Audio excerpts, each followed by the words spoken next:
Hola Zamboanga City. So before ta mo ato sa to ang next destination sa to ang vlog aning adlaw, so ako sang ipakita sa inyo ang the heart of the town diri sa Zamboanga City. Kung ikaw taga probinsya nga wala nakaani sa Zamboanga City, ako'y bahala magpa-tour sa imuha, mag-reminisce imuha mga memories in valleys diri sa Zamboanga. Correct. But anyway, hello JD's community under there in a vlog. And for today's video mo adto po tag BIR office kanatay tuon didto basta. Dayon mingagi ko ani nga area diri sa Red Cross. Kani nga area JD's community memorable kaayo kani sa ako. Kay ngano after ko nag-graduate og high school, paminaw mo ha kada ko istorya ninyo. Correct. So after ko nag-graduate og high school dito sa Lutang, gahing anhi ko diri sa Zamboanga City, first time na ko moanhi diri kay mangita kog trabaho. Kaloy si Ginoo nakakita kog trabaho, so nag-helper ko, nagyaya ko. So tighatod kog bata diri sa Red Cross sa una. So dako na kay ako ang gialagaan karon. So munang dili jud ko kalimot diri kay ngano part yun sa ko ang journey kani nga area daari. Correct. So dili gyud ako nakailo JD's community ngo, nagyaya ko, nag-helper ko kay ngano no part na sa ko ang journey kung asa ko karon, dili ko mapulis kung wala pud nako na naagiing ing ana sa journey sa ko ang kinabuhi. Correct. Unang hashtag forever grateful. So sa akong katabian abot na gitag BIR. So guys, like ko gibiga ano sa Mercedes.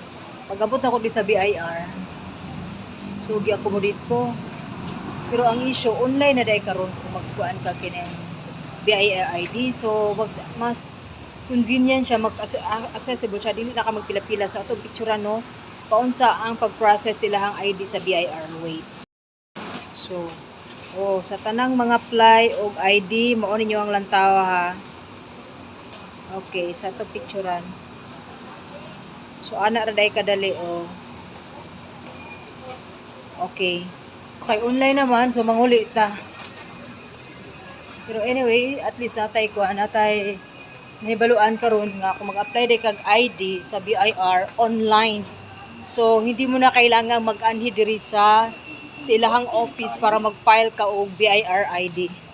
So yun lang JD's community. Thank you so much. Dalaygo nang atong mabuhi nga Dios. Bye.